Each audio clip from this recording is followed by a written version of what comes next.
Do you ever sit down to get things done, but end up doing anything but the actual task? What if I told you that all it takes is 2 minutes to break free from procrastination and finally get started?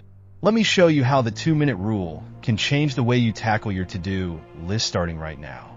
The 2-minute rule is simple. If something takes less than 2 minutes to do it immediately. Whether it's replying to an email, washing a dish, or folding a shirt.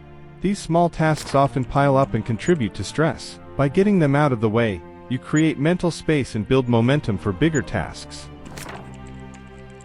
The beauty of the 2-minute rule lies in its simplicity. It works because it removes the pressure of starting. The hardest part of any task is just getting started, and 2 minutes feels so small that your brain doesn't resist it. So, how can you use the 2-minute rule for larger goals? The trick is to break down big tasks into small, bite-sized actions that you can complete in 2 minutes. Want to start reading more books? Just read the first page. Want to start exercising? Stretch for 2 minutes. The real power of the 2-minute rule comes from consistency. Each time you complete a small task, you build momentum. Over days and weeks, these tiny actions add up to big results. It's not about how much you do in one day, it's about doing a little every day. So next time you're facing a big task, or feel stuck in procrastination, just remember, all it takes is 2 minutes to get started. The hardest part is the beginning, but once you've started, you're already winning. Start small, and watch your progress grow over time.